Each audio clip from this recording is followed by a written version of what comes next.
Wonder if anyone found a way to take their $20 and spend it to make a friend from last week. Anyone take their $20 bill and go invest it to make a friend for someone with someone? Yes, ma'am. Did you have a chance to do it? Well, I didn't really make a new friend. It was just I took someone out for breakfast and in support of our existing friendship. Good. And it was a good fellowship as well. Good. Good, good. It's wonderful to do that. Context that we were talking about last week is that we are to use our money to make friends with people who don't do church or Jesus, so that when eternity comes and all that money goes away, and it's all going to go away, no matter how much you have in the bank, doesn't matter how much big your house is, doesn't matter how fancy your car is, doesn't make any difference at all. It's all going to go away. And that when it all goes away, they will welcome you into their eternal dwelling. So as you're thinking about this whole money thing, think about how do I add to my budget money to make friends with people that we hope will welcome us into their eternal dwelling someday, which is consistent with how Jesus called us to live, even though it's a little challenging. That is the purpose of the food truck. Susan, you want to talk a little bit how food truck went this week? Food truck went great this week, though our numbers are down a little bit. We had some amazing volunteers. We had some folks that came from Longview Baptist and served with us. We had some ladies from St. Mark's. We had a lady that came from Charleston Management who manages cobblestone across the street. And Charleston Park? Yes, and she does Charleston Park as well. We were blessed with some teenagers. Patrick came and he was awesome. And Jonathan Fisher? yes, Chip and Margie's great nephew Jonathan came and he was great. And Vicky's grandsons Luke and Noah came. Woohoo. So if there's any teenagers that want to come anytime, the kids love to have kids come. We were blessed with 3 ladies from the CDD church that spoke Spanish. They came to our first 2 stops, and it seemed like the people really enjoyed having some Spanish-speaking folks, and I enjoyed having somebody to translate to the parents sometimes things that they look at us like, what are you saying? No, their kids do translate for us. So this week you're running again, but we're not running on Wednesday. We're not running on Wednesday, and we can always use extra visitors. And I wanted to say that I spent my $20 in bribery. That was bribery money. I used it. I bought chocolate milk. We can't get the kids to drink their milk on our food truck. So to make friends, I brought chocolate syrup to add to their milk, and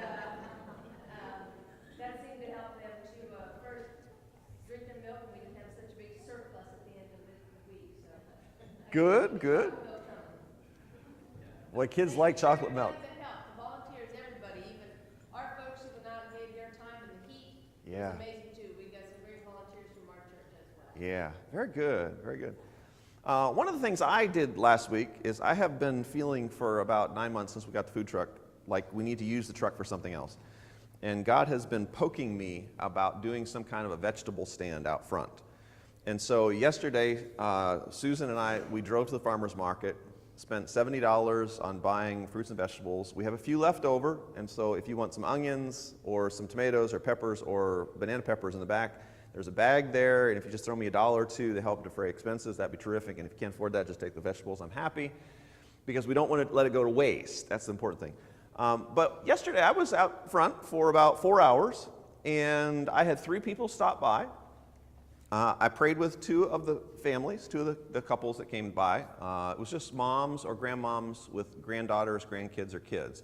And I talked about the Spanish church with one lady who was Catholic.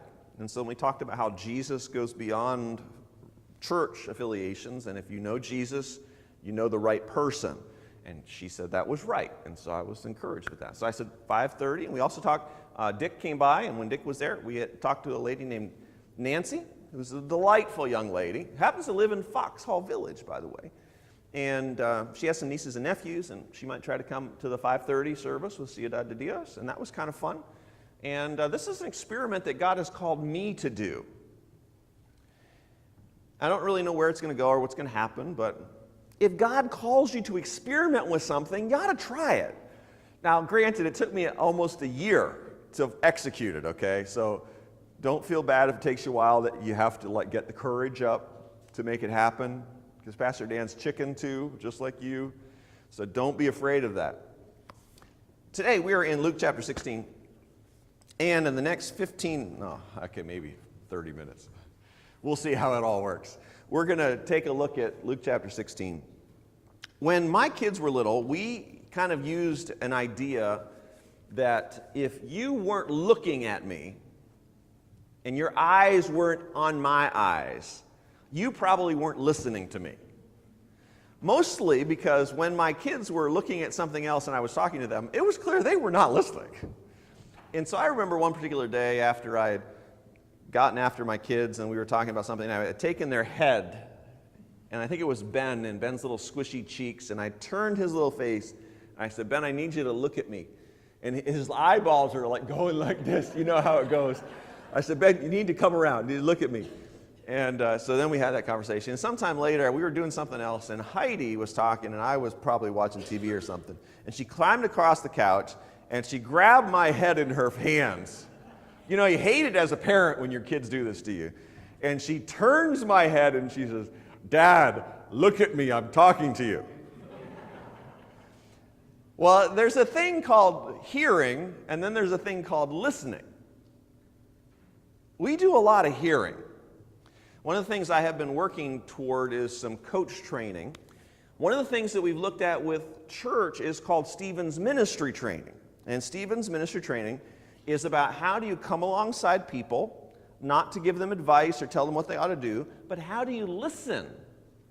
And to listen in a way that people feel like their thoughts and feelings and words are of most importance. Like you've turned your head to them and are looking at them as if they have captured your thoughts and thinking, because they're that valuable. Because that's a sign of listening, not just hearing.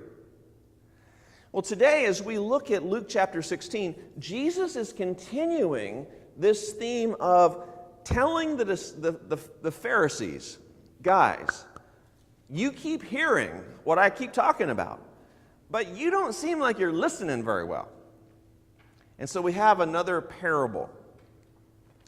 So if you have a Bible, we're going to read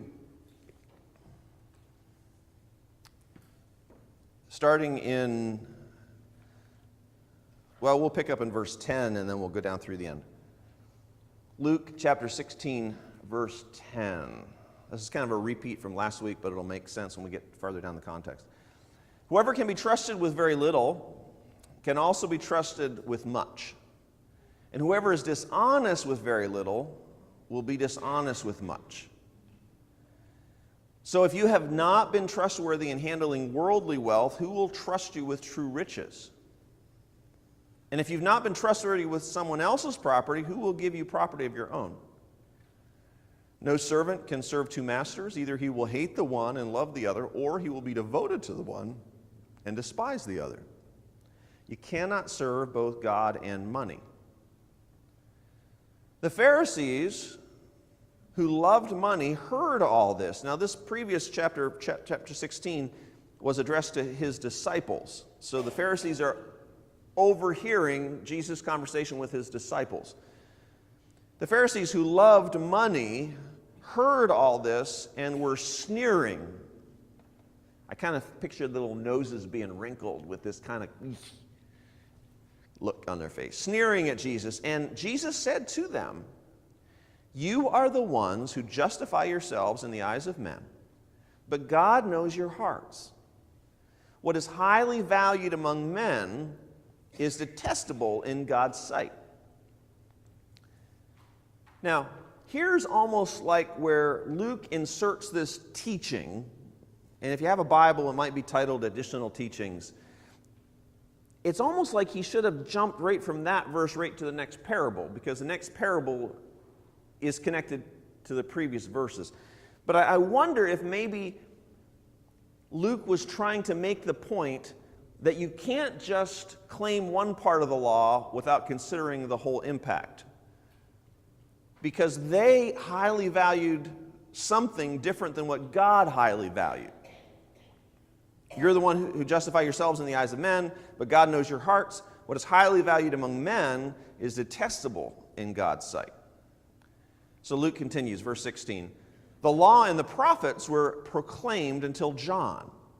Since that time, the good news of the kingdom is being preached, and everyone is forcing his way into it. It's easier for heaven and earth to disappear than for the least stroke of a pen to drop out of the law. Anyone who divorces his wife and marries another woman commits adultery, and the man who marries a divorced woman commits adultery. And then he comes back to the same kind of theme as money, which is connected to the beginning part of chapter 15, verse 1 and 2, which is what kind of started this parabolic spiral. And if you look there in chapter 15, verse 1 and 2, it says, Now the tax collectors and sinners were all gathered around to hear him, but the Pharisees and the teachers of the law muttered, This man welcomes sinners and eats with them. So the Pharisees had contempt for the people Jesus loved. And chapter 15 highlights the fact that Jesus came to seek and to save the lost. You can't say that lost people don't matter, but good Christian people do.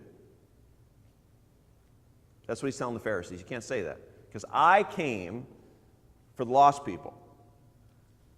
And then he gets to the verse 6, chapter 16, and he hikes this story about the manager who worked it out so that when he no longer had a job, he was highly favored by people. So he leveraged money to gain relationships so that in the future, when he didn't have a job anymore, he was going to be well embraced. And then Jesus made the point, use your money to make friends so that when they get to eternity and you do, they'll welcome you into their eternal dwelling.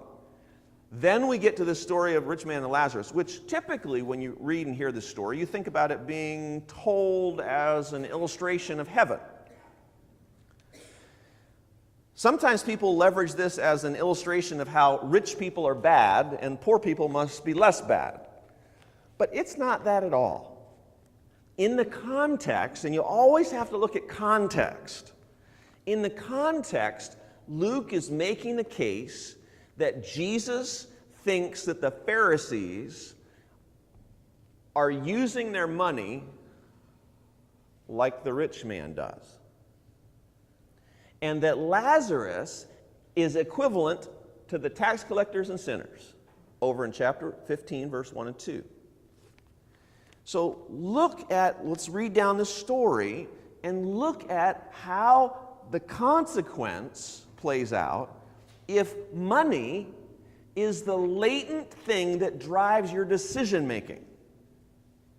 If money is the ticket that punches your sense of health and well-being, and your security hinges on it, and your joyfulness hinges on it, and your sense of well-being hinges on it, that means money is a bigger God than your God. And that's what the Pharisees were poked about. Verse 19. Luke 16, verse 19. Jesus tells this story. There was a rich man who was dressed in purple and fine linen and lived in luxury every day. At his gate was laid a beggar named Lazarus, covered in sores and longing to eat, desperate to eat what fell from the rich man's table. Even the dogs came and licked his sores. The time came when the beggar died, and the angels carried him to Abraham's side.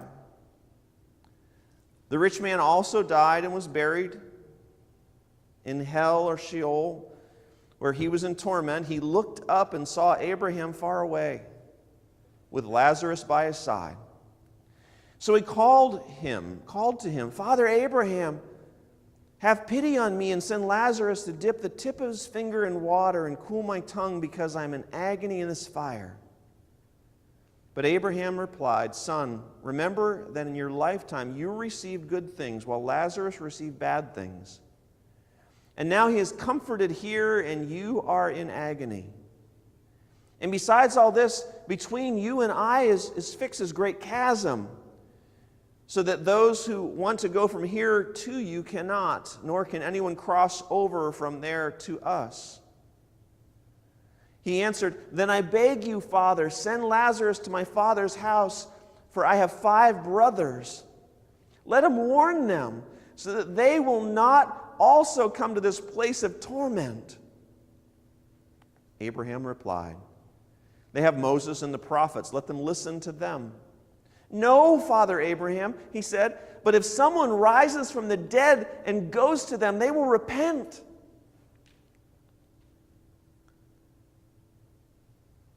Abraham said to him, If they do not listen to Moses and the prophets, they will not be convinced, even if someone rises from the dead.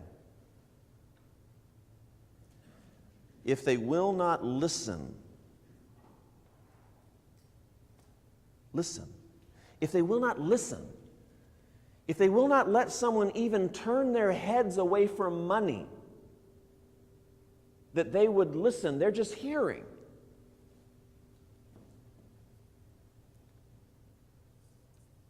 Don't just hear, listen.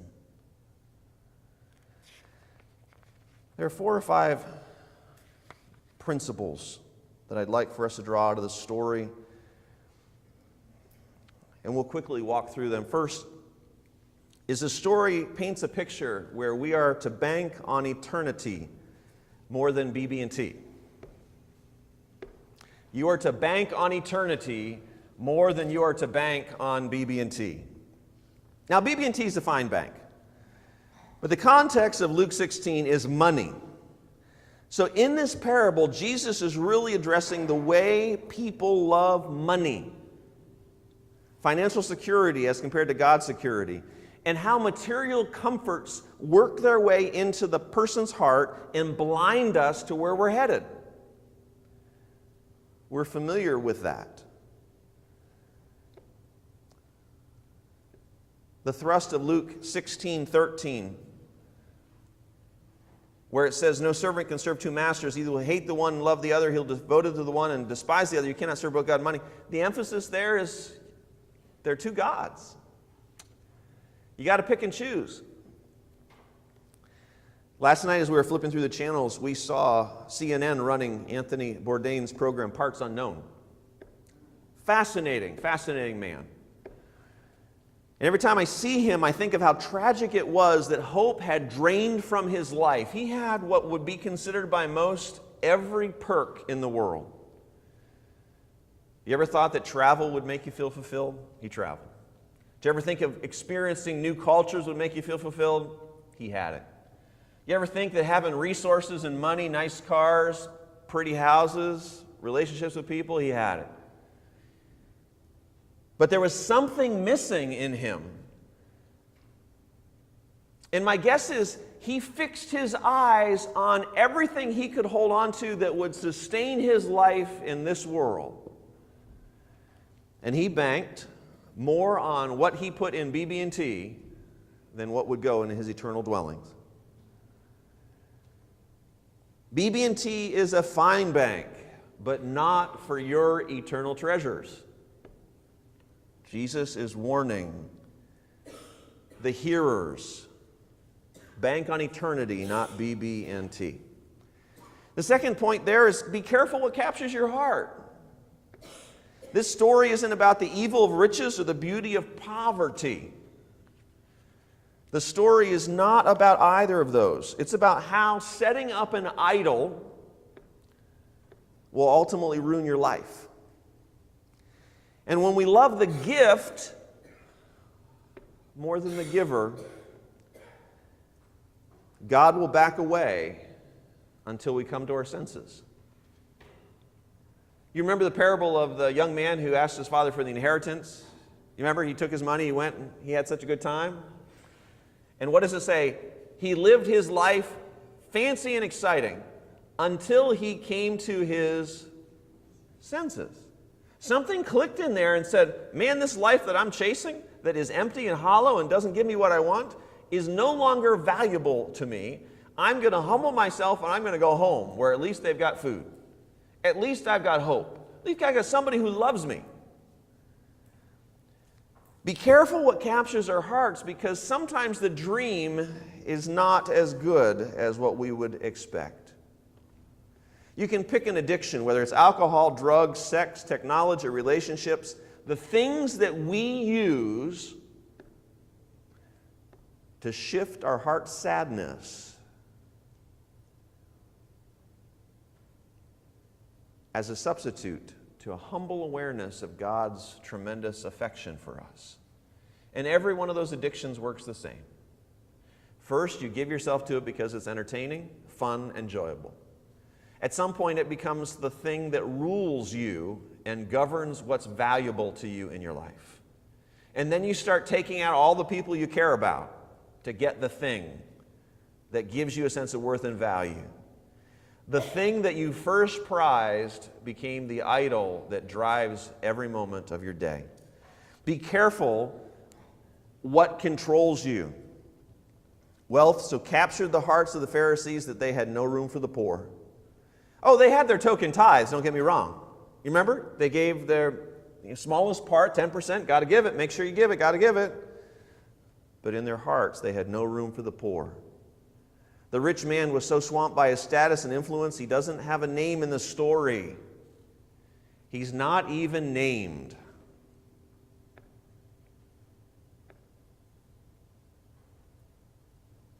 Be careful about what you let capture your heart. Third, feeling like a god does not make you one. Now that kind of is self-explanatory, but in a world where we're propping people up as gods, it's confusing sometimes. The rich man thought he was a god. I mean, he had it all. He could control servants, and he could control spaces, and he could control how nice he looked in any given day. When he rolled through the neighborhood in his fancy car, people came out and sort of worshiped him and his camel and his entourage. Feeling like a god doesn't make us one. Worldly wealth deceives us by presenting a world where we feel like we are the master, the God of our universe. Luke 16:10 says, whoever can be trustworthy with little can be trusted with much. If you've not been trustworthy using worldly wealth, who will entrust you true riches? Feeling like a god does not make us one. As I pondered this text and thought about the implications, I thought about how often I feel like I'm a little god in my world. And I don't think I'm alone. You know, where we kind of figure that we are the one who determines all of our destiny. That we are the master of our money as if it all belongs to us. That we control our houses, our homes, our health, our jobs. That we're secure, that everything's good because we've got a nice retirement, or we've got a big income to drive us, or we don't have very much income and so we depend on other people to drive us. But we're like the gods of our business.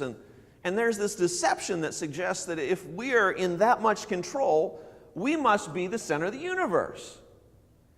I mean, that's what happened to this guy. As far as he was concerned, he was the center of the universe. Now, Lazarus, on the other hand, he was the peon in the edge of the walkway. We have this tendency as humans to take the fruit that's promised will open our eyes that we would be like God. And in taking the fruit and tasting it, say, oh, this is good. But we don't realize that it taints our souls. And we find ourselves that the fruit in thinking that we're God doesn't lead to freedom, but a subtle form of bondage. As perhaps Anthony Bourdain would agree. Fourth, in the story, we see that there's value for trading a good life for a better afterlife. Trade a good life for a better afterlife. The story is really about an offer to live a radically different Jesus-like life. And to trade the pursuit of having a good life with enough money to be comfortable for a life that cares for the lost and loves the tax collectors and sinners and those who struggle and those who feel like they don't have enough. And the consequences of getting this wrong are eternal and painful. Don't die having lived the good life but ignored the best life, the afterlife. You know, there are references to hell here, and if this was the only place that Jesus ever talked about it, we could dismiss it as just parabolic. But over and over through the Scriptures, the reality of another world that either comes with blessing or consequences is practical and true. And so the warning here is not so much about money as it is about how when money sneaks into my psyche and I start choosing on the basis of what is secure, what is financially prudent, what is financially comfortable, what is nice to me, I will by default take myself away from the God who provides. And I will become my own little God. And I will chase after my own little life. And I will not even think about the afterlife because it's tomorrow, and I'm living in today.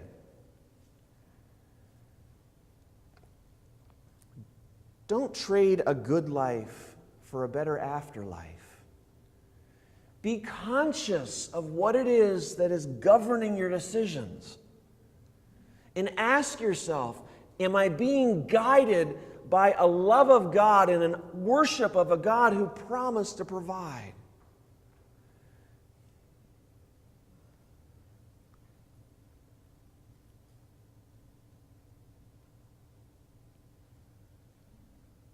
Lastly, hearing aids don't change hearts. Hearing aids don't change hearts. Hearing aids help us hear better. But just because we hear better doesn't mean we're going to be different. I mean, it's not true for me. I hear all kinds of things. One of the things that I hear often is from my daughter, who says, "Dad, you never seem to listen to me." And I have to say, yes, it's true. And proud people hear just fine. Okay, it's not my hearing. They just don't listen. My ears work, but my heart refuses to look beyond my own frame of reference. And if you're human and have a heartbeat, which I think most of you do, you have the same challenge. See, Jesus, if he is still poking at the Pharisees and teaches the law, is presenting a frame of reference where we look at people through a whole different grid. And he challenges us to listen to the truth that he's teaching about wealth. Just like he challenged us to listen to what he was teaching about family. Because he wants us to be connected to a family of God that uses our money for kingdom purposes so that the world can be changed and people will have new life in their hearts. That is why you are here, so that you can bring your money and you can share with those who are in need, and that we can collectively reach the world for Jesus. Not so we can be comfortable in a nice air-conditioned church.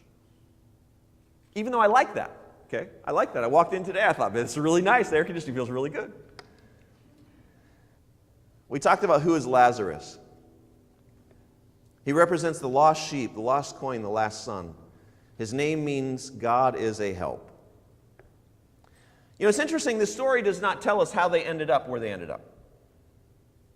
Like, you don't see anybody saying, well, they didn't know Jesus.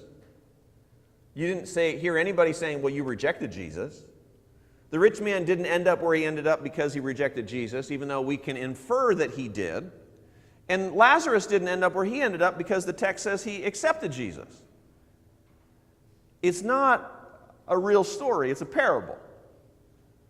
It's just illustrating this point that if money is our God, it's going to take us to hell.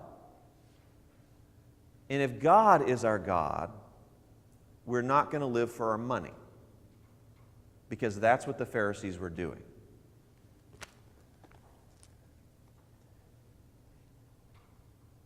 It's about the journey. The section we see in Luke that challenges our soul's pursuits is really, the pivot is verse 15. Chapter 16, verses 14 and 15 is the pivot of this whole section. That the Pharisees who loved money heard all this and were sneering at Jesus. And he said to them, "You're the ones who justify yourselves in the eyes of men, but God knows your hearts." That's the whole reason these stories came. That's why he told them. He wanted them to consider what was in their own hearts. Jesus was saying, Pharisees, you have a pride problem. You love yourself too much. You don't care about anyone else except yourself and your friends. And he challenges me about what do I love the most. Once again, I feel like this leads us to a place where we won't or can't entertain our own deception. I think for the most part, we believe that our security and our version of pursuits is just fine. I think we believe that how we do it is right, and nobody ought to tell us it's different. We fundamentally think our version of how we do church and Christianity is equivalent to perfection. And when somebody starts nosing in, whether it's family or church or money or retirement, and Pastor Dan goes sticking his nose in that stuff, like, you don't like it, I don't like it. So fundamentally, I think that this, just like the last one, leads us to a place that we don't want to do it, and we're not. We're not going to change it, as long as we believe what we believe.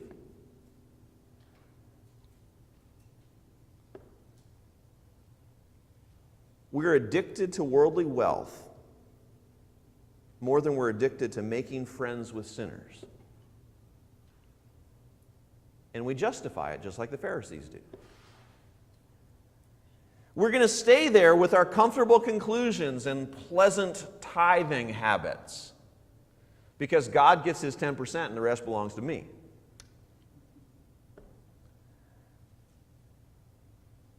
Because that's what we do as people who haven't noticed who Jesus is. Because let me tell you, if you notice who Jesus is, and you see what Jesus did, it will change how you look at money. If you notice in this very first paragraph where it says there was a rich man who was dressed in purple and fine linen who lived in luxury every day, that is Jesus every day. Every day throughout eternity, Jesus lived in luxury, in fine linen, with all the food he could handle and all the servants at his disposal. He lived there for day and day and day and day.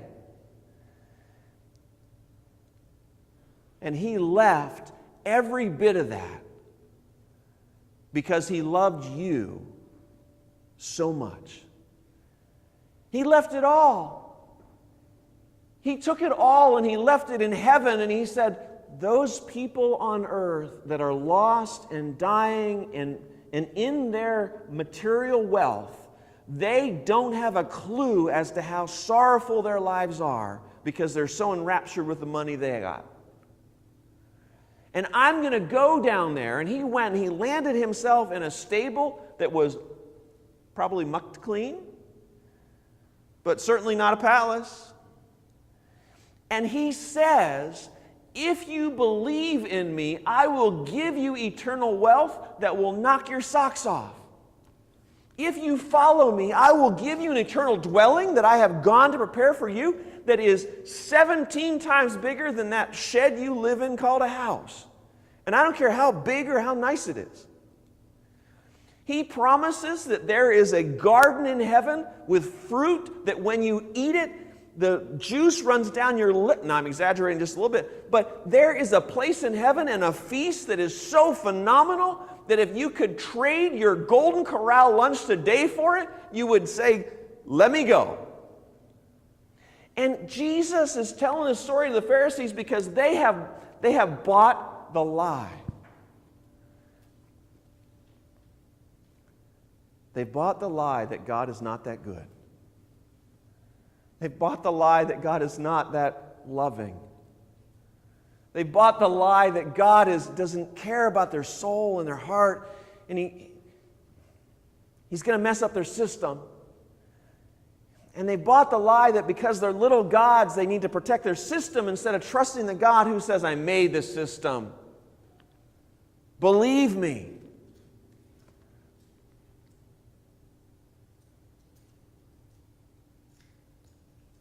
Until you see that the Jesus who loved you came to give you wealth beyond measure and spiritual stability that is far beyond what money will ever give, you will always cling to money because money is the closest thing you'll ever get to having your soul satisfied. And it doesn't matter how long you've been in church. That's irrelevant. Doesn't matter how long you've done church, doesn't matter how much you've given to church, doesn't matter how many missions you've been on, doesn't matter whatever you believe about church or whatever. Until you come face to face with this Jesus who has given everything so that He could give you everything, you'll always be feeding on the sawdust of life. My question to you at the end: do you believe that Jesus came to rescue you and has given you an eternal home? And that Christ has made you rich? And that your money is not important compared to that?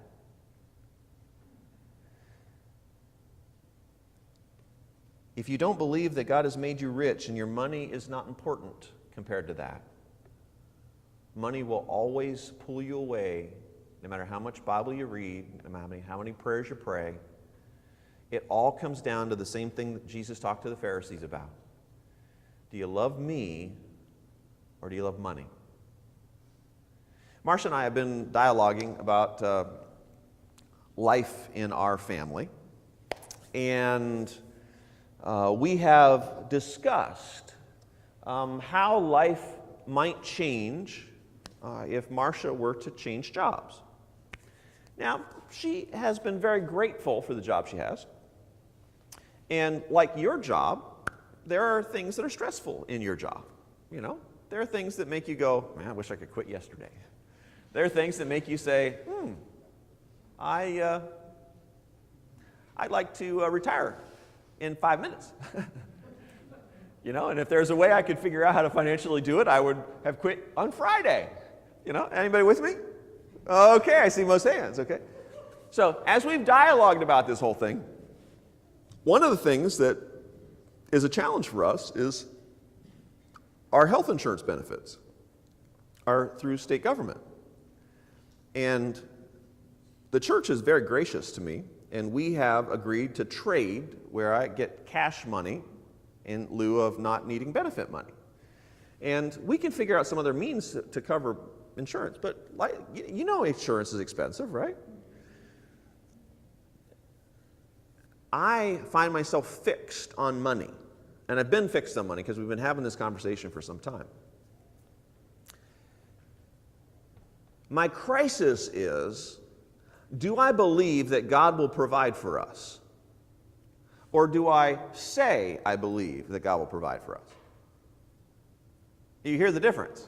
I mean, do I believe it enough to execute it? Okay, well, let's change jobs if that's what God says. And God will have to take care of the mess. Or do I say I believe it and I just try to micromanage all the pieces? And I get all fretty and all worry and all anxious and all nervous and all figuring it out, and I just dwell on it all the time, and I think about how I'm going to solve all these things because I've got to solve them because I'm the little God, little g God. I'm not talking to you about stuff that I'm not wrestling with here, folks. Like, we're in this together because I drag you wherever I go. Okay? And my life is your life to some degree. Because I know your life. I know there are people out there that wish they could quit their jobs. And I know there are people who feel like money is not ever coming around. And I know that there are people sitting here right now that feel like God is too far when it comes to figuring out finances. And the answers just don't come quick enough. I know that. I'm right there with you. And the neat thing about this story is if Jesus really said that, if Jesus really is who he says he is, if he really died for me, and if he really has a place that he prepared for me, what does it matter what happens in this earthly life? I mean, really. Because you're only here for a little while, and you're going to check out. And either there's a heaven that you're going to, or there's a place you don't want to be. But this world is not yours forever. It was never meant to be that. The story about Lazarus and the rich man is a story about how the Pharisees valued money more than they valued God. And when Jesus came, he came to seek and to save the lost. Found you, didn't he? He wants you to find somebody too. We're going to close in prayer. Lord, this is a challenging teaching because frequently we find ourselves feeling like we're little gods who can't figure out how to get beyond our money.